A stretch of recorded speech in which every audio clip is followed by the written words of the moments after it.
শত দল। মোরা ঝঞ্ঝার মতো উত্তম, মোরা ঝরনার মতো চঞ্চল, মোরা বিধাতার মতো নির্ভয়, মোরা প্রকৃতির মতো সচ্ছল। মোরা ঝঞ্ঝার মতো উত্তম, মোরা ঝরনার মতো চঞ্চল, মোরা বিধাতার মতো নির্ভয়, মোরা প্রকৃতির মতো সচ্ছল। মোরা ঝঞ্ঝার মতো উত্তম।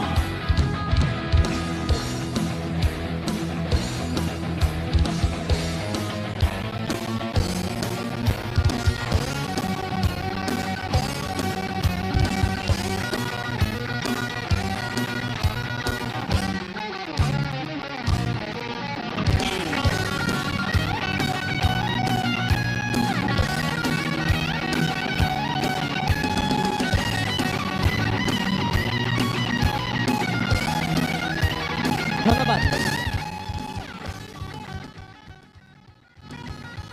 যেটা বলেছিলাম, আমাদের বাঘিনীদের বরণ করে নিতে এখানে গণ্যমান্য অনেক ব্যক্তি উপস্থিত আছেন, তাদের কয়েকজনের কথা শুনতে চাই।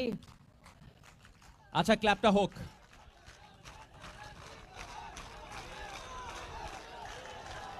মঞ্চে আমন্ত্রণ জানাবো সাফ জয়ী অধিনায়ক আমিনুল হককে, sports secretary BNP, convenor Dhaka north BNP. বিনীত অনুরোধ জানাবো আমিনুল ভাইকে।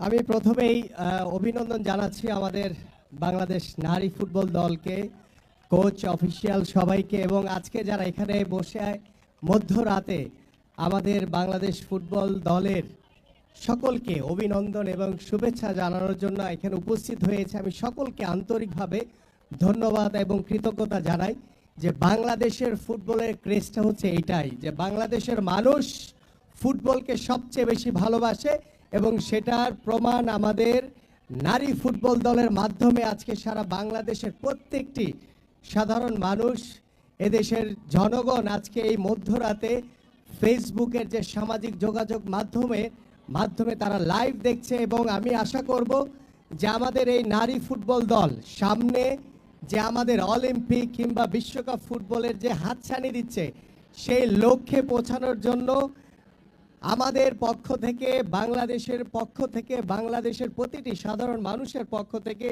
শুভেচ্ছা এবং অভিনন্দন থাকলো, শুভকামনা রইল যে আমাদের এই বাংলাদেশ নারী ফুটবল দল আগামীতে আরও ভালো কিছু রেজাল্ট বয়ে নিয়ে আসবে। সারা বাংলাদেশের মানুষ তাকিয়ে আছে সেই দিকে, এবং আশা করব, এবং বাংলাদেশ ফুটবল ফেডারেশনের সভাপতি জনাব তাবিদ আওয়াল সহ যেখানে আজকে উপস্থিত রয়েছেন আমাদের গেস্ট, সবাইকে কৃতজ্ঞতা এবং শুভেচ্ছায় যে আশা করি আমাদের এই নারী ফুটবল দলের জন্য আগামীতে আরও সুযোগ সুবিধা বৃদ্ধির মাধ্যমে তাদেরকে প্রফেশনালি, পেশাদারি মনোভাব নিয়ে যাতে আমরা আগে আরও বেশি এগিয়ে যেতে পারি নারী ফুটবল দল নিয়ে, সেই প্রত্যাশায়, সেই শুভকামনা, এবং আমার প্রিয় দর্শক যারা রয়েছেন সকলকে আন্তরিক ধন্যবাদ এবং কৃতজ্ঞতা প্রকাশ করছি। সবাইকে ধন্যবাদ। Thank you.